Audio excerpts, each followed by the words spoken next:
자, 요한복음 8장 1절을 다 같이 한번 또 읽습니다. 시작. 예수는 감람산으로 가시니라. 아침에 다시 성전으로 돌아오시니 백성들이 다 나오는지라 앉으사 그들을 가르치시더니. 이거 보면 요한복음 8장 1절 말씀 보면 이 감람산으로 예수님이 올라가셨다. 근데 이때는 저녁이었어요.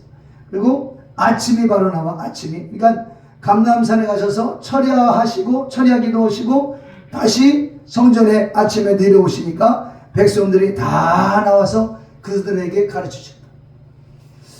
이 예수님은 산을 너무너무 많이 좋아하셨어요. 산. 여러분 산 좋아하시나요? 무릎이 아파서 힘들죠? 무릎. 아이고 힘듭니다. 여기도 산이에요. 여기도 산. 여기 뒷산이고 여기도 산이에요. 야산도 꼭 높은 산만이 아니라 야산도 있으니까. 근데 이 산에 주님이 나타나시고 산에서 기도하시고 산에서 가르치시고 우리는 늘 하나님이 산에 계시다는 걸 아셔요. 여기도 산 꼭대기. 이 지역에서 가장 높은 산을 닦아가지고 높은 산 위에다가 지금 교회를 지은 겁니다. 예. 할렐루야. 예. 산을 사랑하십시오. 산에 대해서 성경 믿고 여러분 아마 세연이는 이게 보일 거예요. 세연이 눈 보이지? 네, 세연이는 보이는데 저 목소리. 야, 세연아 우리 찬양하자. 저 목소리 너무 좋아. 제가 읽어드립니다. 마태복음 5장 1절에도 예수께서 머리를 보시고 산에 올라가 앉으시니 제자들이 나온지라. 예수님이 산에 올라가 앉으셨어요. 그때 제자들은 예수님 만나려고 산에까지 올라와서 이렇게 말씀을 듣습니다. 8장 1절, 마태복음 8장 1절에도 예수께서 산에서 내려오시니 수많은 무리가 따르더라. 예수님은 산에서 또 기도하시고 내려오시고 산에서 가르치시고. 마태복음 14장 23절 말씀에서도 무리를 보내신 후에 기도하러 따로 산에 올라가시니라. 그러니까 가르치고 예수님이 제자들과 더불어서 전도도 하시고 가르치시고 또 해가 저무니까 다시 예수님은 산으로 기도하러 올라가십니다. 기도하러 올라가십니다. 네. 우리 이 산을 굉장히 주님이 좋아하셨던 것입니다. 요한복음 15장 29절 말씀에서는 예수께서 이르러 산에 올라가 거기 앉으셨다. 또 마태복음 17장 1절에서는 베드로와 야고보와 요한 세 제자, 특별한 제자 셋을 데리고 또 따로 산에 올라갔습니다. 거기서 변화산에서 변화된 모습을 보여줍니다. 우리 굉장히 산을, 여기도 지금 산 꼭대기입니다. 이 가장 높은 산. 마태복음 17장 9절에서도 산에서 내려오실 때 예수님이 또 명령하십니다. 마태복음 24장 3절에서도 감람산에 앉으셨을 때 제자들이 또 왔어요. 산에서요. 마태복음 24장 16절에서도 너희가 환난 당할 때 산으로 도망가라. 이거 뭐냐? 산에 가서 기도하라. 이제 일주일에 3번씩 산에 올라가는데 앞으로 더 늘리려고 그래. 근데 오른쪽 무릎이 약간 시큰거려요. 좀 이제 아무튼 기도하면서 올라갈 참이에요. 자, 마가복음 3장 13절 말씀에 산에 오르사 자기가 원하는 자들을 부르시니, 그러니까 예수님은 산에 올라가셔서 자기 원하시는 자들을 불러주셨다. 산을 우리가 기억해야 되겠습니다.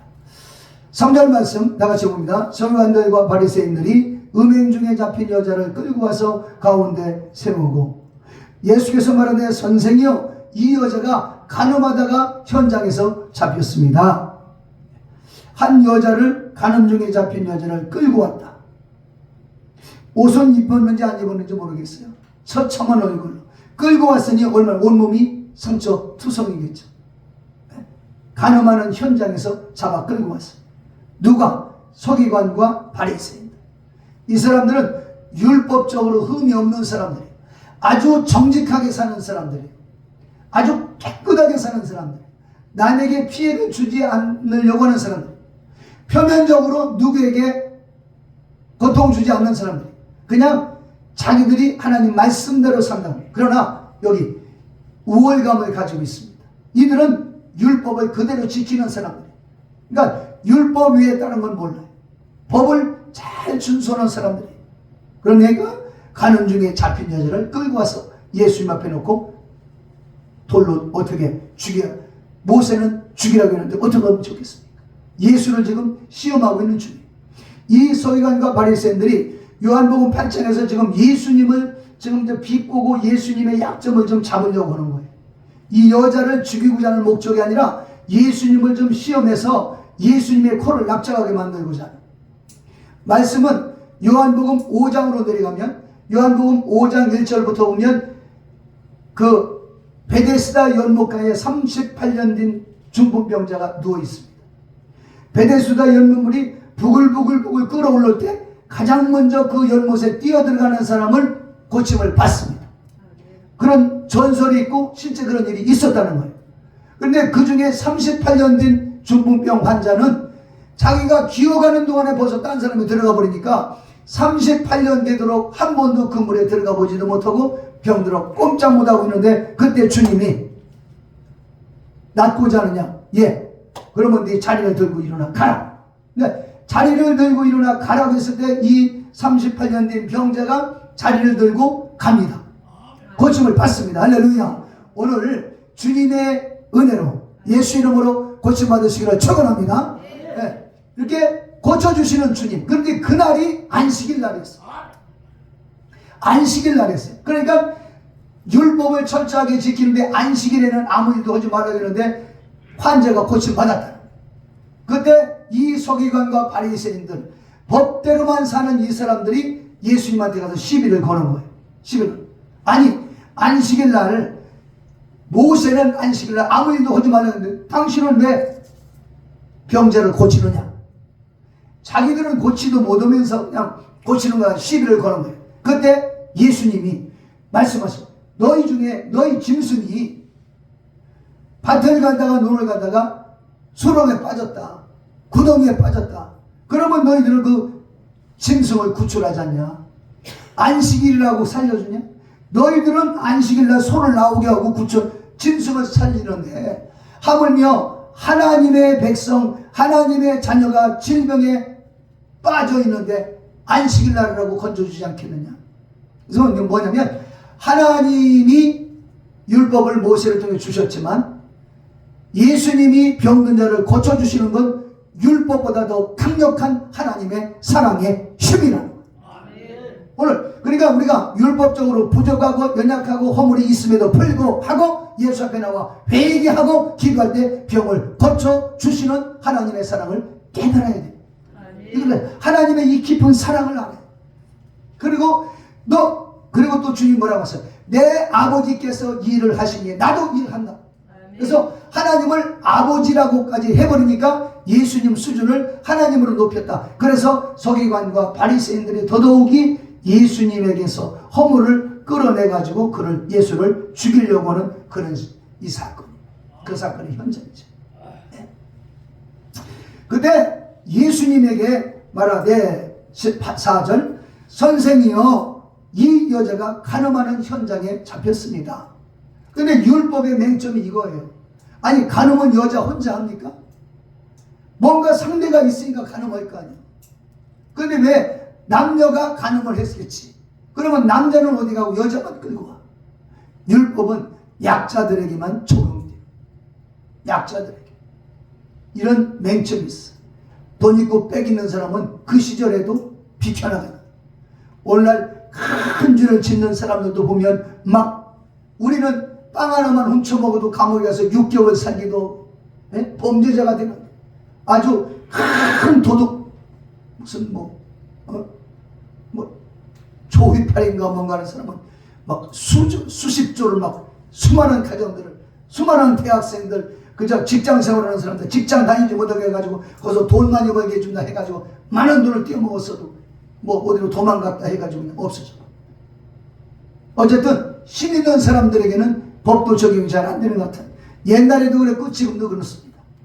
이렇게 아주 어두운 이런 시대에 우리는 예수님을 붙잡아야 될 줄을 믿습니다. 하나님의 자비로 살아야 되고 하나님의 긍휼을 힘입어가면서 살아야 된다. 빽도 없고 돈도 없으면 믿음이라도 가지고 하나님의 도우심, 하나님의 권세, 하나님의 능력으로 나갈 때 하나님의 돌보심으로 승리하게 될 줄 믿습니다. 어쨌든 이 여자가 가늠하다 현장에 잡혔습니다. 이들의 얘기합니다. 모세는 율법에 이러한 여자를 돌로 치라 명하였습니다. 선생님은 어떻게 하시겠습니까? 선생님, 예수 선생이요? 당신 어떻게 할 거예요? 말씀하시오. 그때 그들이 이렇게 고발하는 이유가 있습니다. 그거는 고발할 이유를 얻고자 예수님을 시험함이라. 그때 예수님이 대답하지 않고 몸을 굽혀서 손가락으로 땅에 글씨를 쓰셨어요. 아마 어느 그 주경학자는 땅에 글씨를 2번을 쓰시는데 먼저 쓰실 때는 십계명을 쓰신 것 같아요. 십계명. 그들이 묻기를 맞이하냐는지라 일어나 이르시되 너희 중에 죄 없는 자가 먼저 돌로 치라 하시고 다시 몸을 굽혀 손가락으로 땅에 글씨를 쓰셨어요. 그러니까 먼저 쓰신 건 십계명을 쓰시고 그 밑에 다시 몸을 굽혀 쓰실 때는 거기 이제 여러 사람이 와 있을 거 아니에요? 그 사람들 한 사람 한 사람 아마 죄 지은 거에 대해서 그 밑에다 이름을 적지 않았을까? 그렇습니다. 네? 그렇게 표현을 해줘. 그때 8장 9절 그들이 이 말씀을 듣고 양심의 가책을 얻고요 어른으로 시작하여 젊은이까지 하나씩 나가고 예수님과 가늠 중에 잡혀온 그 죄인들 여자만 남았어요. 이게 하나님의 은혜. 이게 하나님의 은혜입니다. 나를 정죄하는 자, 내가 죄가 없는 게 아니야. 죄가 있어요. 허물이 있어요. 실수했어요. 허물투성이에요. 약점투성이에요. 그러나 내가 예수 앞에 섰을 때는 예수님의 은혜로 죄악이 벗어지고 저주가 벗어지고. 왜? 예수님이 대신 십자가에서 피 흘려 누리의 죄를 대속하셨기 때문에. 모세 앞에서도 해결되지 않는 것, 다윗 앞에서도 해결되지 않는 것, 엘리야 앞에서도 해결되지 않는 것, 대통령이나 그 어떤 왕 앞에서도 해결되지 않는 것이 예수 앞에 해결되는 이유는 예수가 우리의 죄악을 짊어졌다는 거예요. 예수가 우리의 저주를 담당하셨다는 거예요. 예수님만은 우리의 구주가 되십니다. 그래서 이 여자가 홀로 남게 됐어요. 예수님은 말씀으로 자기를 위협하고 정죄하려는 원수들을 물리치십니다. 여기서 우리가 깨달아야 했던 예수님 앞에 붙어 살면 승리하게 됩니다. 할렐루야. 예수님과 완전히 하나가 되어서 몸과 마음과 영혼까지 예수 안에 붙들려서 승리하시기를 축원합니다. 여기 말씀을 듣고 양심을 갖추기. 그러니까 말씀하실 것도 없어요. 원수들을 물리치시는 데는 예수님의 글자 하나면 가능하다는 거예요. 10절 말씀. 예수께서 일어나서 여자 외에 아무것도 없는 것을 보시고 이르시되 여자여 너를 고발하던 그들이 있느냐? 너를 정죄한 자가 있느냐? 대답하되 주여 없나이다. 예수께서 이르시되 나도 너를 정죄하지 아니하노니 가서 다시는 범죄하지 말라 하시니. 이게 바로 하나님의 은혜입니다. 예수 앞에서 여인을 돌로 쳐 죽이려고 와 있었던 이 율법자들, 이를 부득부득 깔면서 이 여인을 돌로 치고 죽이려고는 그들도 돌멩이를 놓고 다 자리를 떠나간. 그러나 자리를 떠나간 그 사람들은 죄가 있어서 떠나간 거예요. 왜? 양심의 가책을 느꼈으니까. 그러나 예수님은 양심의 가책을 조금도 느낄 필요가 없는 분이신 이유는 뭐예요? 예수님은 하나님이요 죄가 하나도 없는 분이십니다. 그럼에도 불구하고 죄인들은 떠나갔지만 예수님은 그 자리에 계시면서 예수님만큼은 여인을 책망하실 만도 한데 나도 너를 정죄하지 아니하노니 다시는 죄짓지 마라. 다시는 죄짓지 마라. 이게 무슨 말입니까? 위로하는 말이에요. 너 죄짓다가 저 사람들한테 또 잡혀서 개망신 당하지 마. 저 사람들은 너의 죄만, 너의 허물만 찾는 사람들이 있잖니. 나는 너를 용서하고 또 용서하고 또 용서할 수 있지만은 저들이 있잖아. 다시는 저들에게 잡히지 마라. 다시 이 한없는 주님의 은혜를 여기서 우리가 발견할 수 있습니다. 예수님의 이 은혜, 예수님의 이 사랑 때문에 저도 역시 주의 종이 돼서 이렇게 여러분 앞에 설 수가 있고, 예? 우리가 하나님 앞에 서게 되고 결국은 천국에서 영생 목락 누리게 될 것입니다. 죄가 여기 양심의 가책을 받아 도망간 이 율법자들 그 사람들은 아무것도 아니야. 예수님은 죄도 흠도 없는 그 하나님이신 그분이 나도 너를 청지하지 않는다. 다시 죄를 짓지 마라. 그 말은 앞으로 죄 한 번 더 지면 그때는 너를 죽일 거야. 그 말이 아니라 너 죄 지으면 저들이 또 지키고 있을 것이고 너만 끌고 올 거야. 같이 죄 지었던 남자는 어디 갔느냐? 이 불공평한 주님은 이 현실을 알고 계시는 거예요. 어떤 환경에서 내가 믿음이 약해서 혹시는 육신이 약해서 때로는 돈이 없어서 원하든 원치 않든 실수하고 죄 지을 때 주님 앞에 엎드려지니 그 사람을 용서하세요. 오늘 우리도 어떤 죄든지 간에 예수님 앞에 엎드려 회개하고 기도하면 반드시 주님은 용서하시고 다시 들어주신다. 예수님의 사랑과 이 끝없는 용서, 끝없는 이 사랑을 우리는 마음에 새기면서 승리해야 되는 것입니다. 시편 103편 12절 말씀, 우리 하나님은 사랑의 하나님이라 동에서에서 먼 것 같이 우리 죄가를 우리에게서 멀리 옮기셨다. 우리 죄가를 하나님 앞에 서기만 하면, 회개하면 동이 얼마나 멀어요? 동에서에서 멀다. 제가 아틀란타에서 차를 타고 LA까지 갔어요. LA까지 운전해서 갔거든요. 비행기를 타고 가도 4시간 반 걸려요. 비행기로 4시간 반 걸리는 그 거리를 제가 직접 운전하고 가는데 3일 걸렸습니다. 3일. 가면 산 넘고 저기쯤 있겠지. 텍사스에서부터 그냥 가도 끝이 없어. 또 하루 저녁 또 자고 이틀 저녁을 자고 3일째 되는 날도 저녁 때 LA에 도착해. 미국이라고 하는 나라, 그 나라에 동쪽에서 서쪽 가는데 3일 길이, 찾을 길이 없어요. 뭐 어떻게 차를 막 주워가지고 갔어도 그렇게 힘들게 갔습니다. 우리 죄악을 동이 서에서 먼 것처럼 미국의 동쪽에서 미국의 서쪽이 아니라 이런 우주적인 하나님이시란 말이에요. 저 먼 동쪽에서 서쪽으로 멀리 옮기셨다. 여기 보면 우리 죄관을 우리에게서 멀리 옮겨 보이지 않는 곳을 용서하시는 주님, 불쌍히 여기시고 긍휼히 여기시는 주님. 시편 103편 13절, 아버지가 자식을 긍휼히 여김같이 여호와께서는 자기를 경외하는 자에게 긍휼히 여기십니다. 여러분 자식들의 죄가 기억이 나나요? 여러분들이 자식이 잘못했을 때는 그게 누구 허물로 남나요? 내 마음에? 내 허물로 남습니다. 저도 아버지고 저도 자식이 있으니까 확실하게 느낍니다. 자식의 허물이 바로 내 허물이요, 자식의 잘못이 나의 잘못으로 이미 용서했다는 거예요. 내가 책임진다는 거예요. 아버지가 자식을 긍휼히 여긴 것처럼 우리의 죄와 허물을 긍휼히 여기셔서 불쌍히 보시고 죄악을 통해서 서로 멀리 옮겨버려. 다시 말하면 심판하지 않겠다. 하나님 앞에 나온 자는 받아주시고 사랑하시고 지켜주시고 죄 때문에 다가온 질병이 있어도 고쳐 반지르게 쫓아버려. 그런 은혜가 있을지로다. 끝없는 주님의 은혜. 시편 103편 10절, 우리의 죄를 따라 우리를 처벌하지 아니하시며 우리의 죄악을 따라 우리에게 그대로 갚지 아니하셨다. 그대로 갚지 않으셨다. 우리 예수님은 사랑의 하나님, 용서하시는 주님이다. 베드로가 자신을 3번을 부인하고 마지막에는 저주하면서까지도 부인했잖아요. 그 주님이 찾아가셨어요. 얘들아, 고기 잡았니? 없나이다. 배 오른쪽에 던져봐라. 고기를 잡소. 고기 잡은 거 가져와라. 고기를 구워가지고 제자들에게 나눠주시면서 베드로 보고 뭐라고 해요? 야, 시몬아, 너 나 사랑하니? 예? 사랑합니다. 너 나 사랑해? 사랑합니다. 너 나 사랑해? 사랑합니다. 내 양을 먹여라. 내 양을 쳐라. 내 양을 먹여라. 사명을 다시.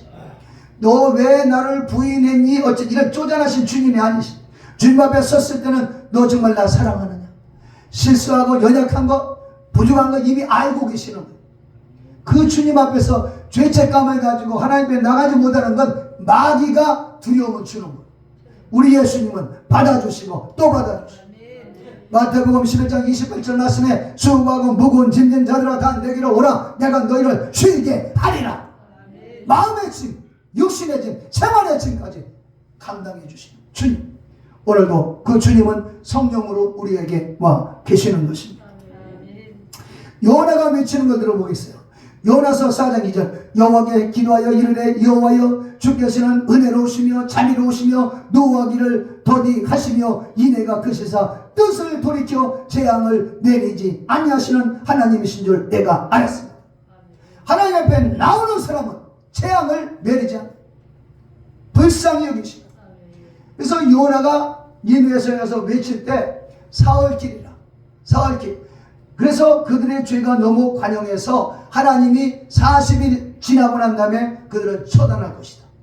그래서 요나가 고기 뱃속에 들어가서 있음에도 불구하고 회개하면서 기도했을 때 다시 니느웨로 가서 복음 전할 수 있는 길을 열어주셨네.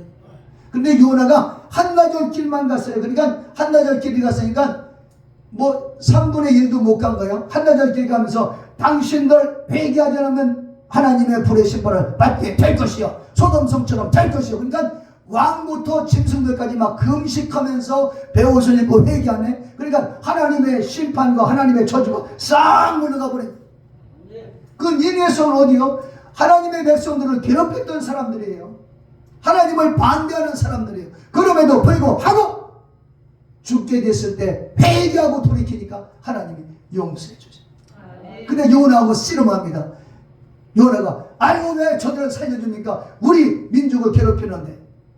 그러니까 하나님이 박씨를 줘가지고 박농구를 싹 크게 만들어. 요나는 머리가 없는 사람. 그러니까 박농굴 밑에 햇볕을 피하고 있는데 오후쯤 되니까 박농굴을 싹 말려 죽여버리네. 그러니까 요나가 막 성질 부려. 하나님 세상에 이 박농굴 때문에 나 이마가 뜨거워서 이거 좀 덮고 있는데 그래 그걸 죽이십니까? 그러니까 하나님이 요나야 너는 이 하루 사이에 죽어버린 박농굴이 그렇게 아깝니? 그래가면서 네가 니느웨성에 회개하고 구원받으니까 배가 아프니? 그렇습니다. 그러니까 하나님이 요나 보고 요나야 너는 박농굴 하나도 아꼈느냐?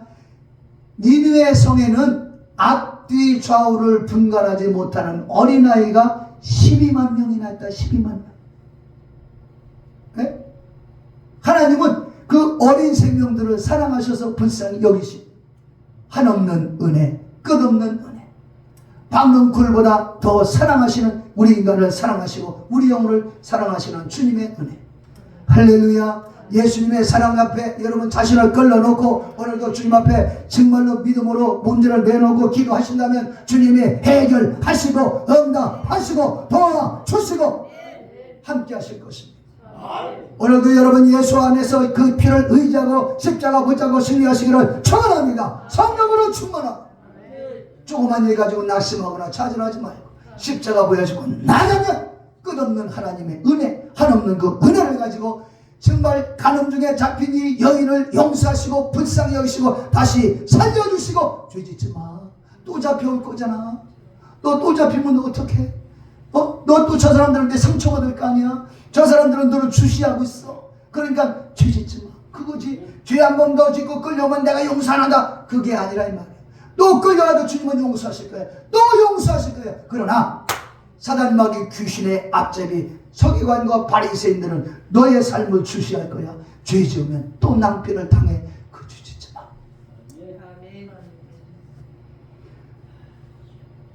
예수님을 구주로 믿고 살면 세상과 모든 저주는 사라져. 오직 주님과 나만 보여져요.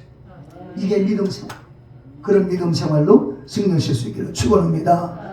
시편 30편 11절 말씀 주님께서는 나의 슬픔을 면하여 내게 춤이 되게 하시며 나의 베옷을 벗기고 기쁨으로 띄우셨나이다. 예수님은 슬픔을 기쁨이 되게 하시는 분이요. 하나님께 나오기만 하면 문제가 변하여 축복이 되고 기적이 될 줄로 믿습니다.